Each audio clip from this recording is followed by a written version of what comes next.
Oh, how you doing, all beautiful sons of bitches? It's your boy Max here, and today we got the boys Solar and John, and we are back reviewing more Star Wars comics, issues 29 to 32 of the original Marvel series. So, guys, let's just jump right into it right now, shall we? So, we open up issue 29, where Darth Vader discovers that Tyler Lucien, a rebel deserter, knows the name of the rebel pilot who destroyed the Death Star.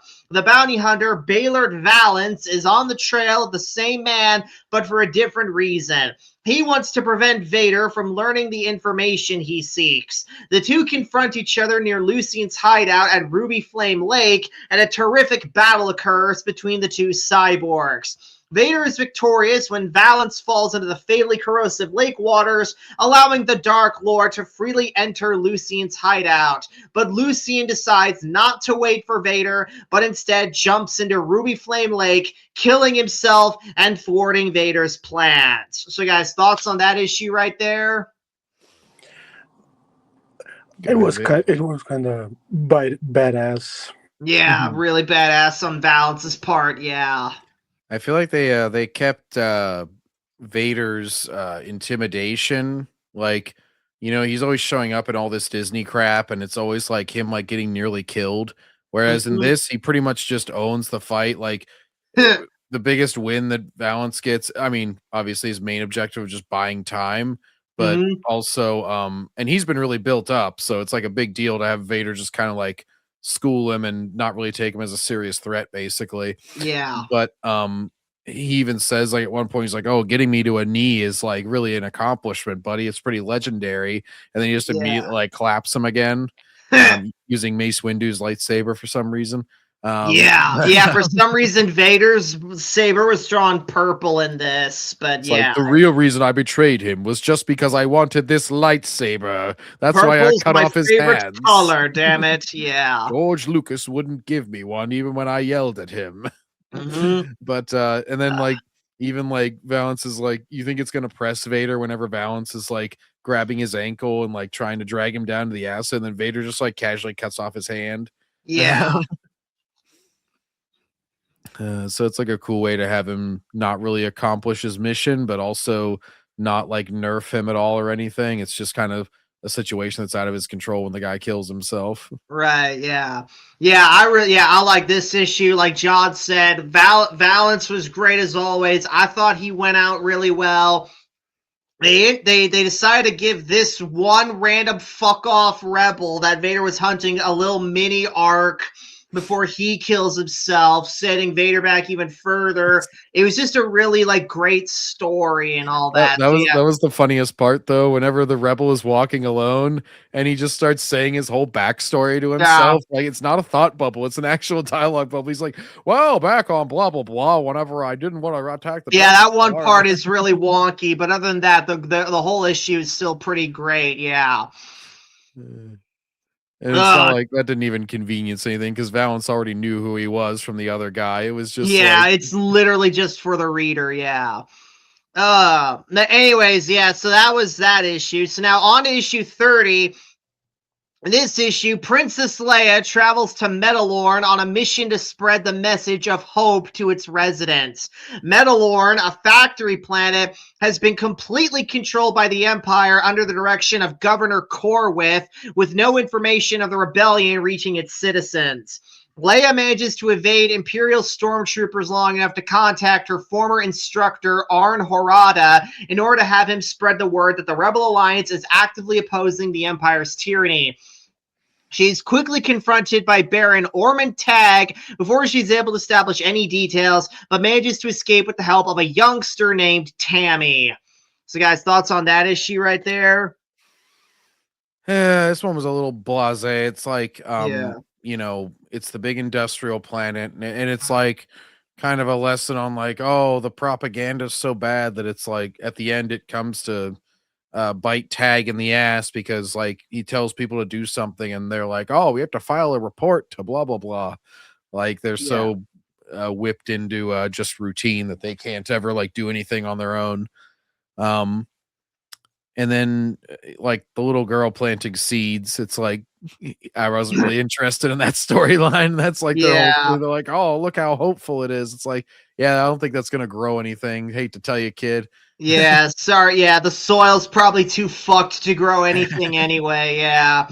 Yeah, this issue I didn't really give a fuck about at all. It's just like some shit to give Leia to do as everyone's gearing up for ESB to like release and shit. Well, at least they don't make Leia like suddenly into like a mechanic or like be True. fighting with lightsabers or something. It's like they give her Yeah. like a leadership thing to do and like inspiring people by like showing kindness and shit. So at least it's like a feminine, like normal thing for her to do rather than just Right. girl bossing it. Yeah. I will give Leia this. In this issue, she was pretty clever as she outmaneuvered the fucking detection systems they set up on this planet, so I'll give her points in that regard. And she didn't get captured this time. Yeah, that'll make the feminists Well, that happy. part's a little disappointing. I was hoping to see some more Leia bondage, but all well, Oh, nothing's well. perfect. Anyway, issue 31.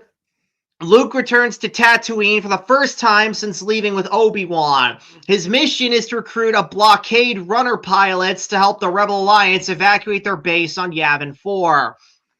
However, while he is there, he finds some clues to a secret plan of the House of Tag working with the Empire, but not enough to find out exactly what they are up to. He goes to Mos Eisley to continue his original mission and reunites with Han and Chewbacca in the same cantina where they had originally met months earlier. But the celebration is cut short as Fixer arrives to warn Luke that the Empire is aware that the young rebel is on Tatooine and actively searching for him. So, guys, thoughts on this issue right here?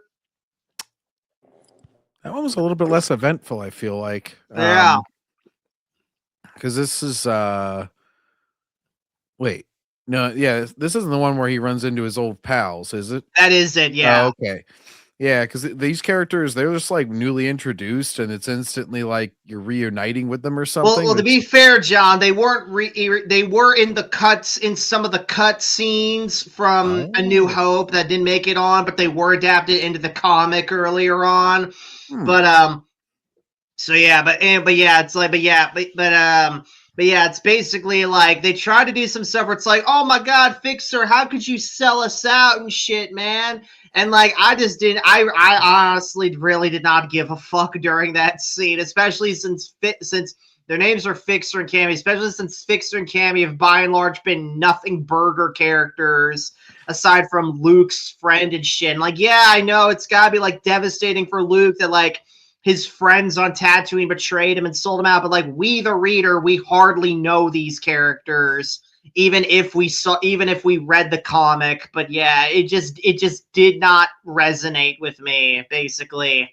This one's a lot of like just kind of back and forth. It's like Luke's going to here, and then he's going to here, and then he's going to here, and it's just like, all right. Yeah. So then moving on to issue 32. Han, Luke, Chewbacca, and the droids are stranded in the dune sea of Tatooine after fleeing Imperial stormtroopers from Mos Eisley. They arrange a deal with some Jawas to travel with them in their sandcrawler and soon discover further evidence of the plans of the House of Tag working in concert with the Empire to create a long-range freezing mechanism. But the purpose of the technology still remains a mystery to the rebels. The rebels elude their Imperial pursuers and head back to Mos Eisley. So, guys, thoughts on that issue right there? Yeah, I mean, this is kind of a continuation of what I was talking about, where it's just like, it shows some cleverness because they're like striking deals with the Jawas and stuff, and like Han has to be like, hey kid, play it cool. We got the land speeder. They don't know how broken it is, essentially. So he had to show some ingenuity, I suppose, and it does a little bit with R2 and 3PO, where they like sacrifice their coolant and stuff to get it rumbling along as far as it'll go. So it's like some decent, like, whenever the characters say like, oh, we've been on so many adventures, like at least some of it's on screen, or so to speak, on panel. So like I get the purpose of it, but you do kind of feel the filler a little bit because that's Yeah. in the end, that is what these comics are, but some of them do a better job of masking it than others are like having self-contained story arcs. Right, yeah. Yeah. So yeah, that's just about it. Yeah, I will give them points. It's like you like testing out an ice weapon on a desert planet. That is pretty smart. Yeah, but yeah.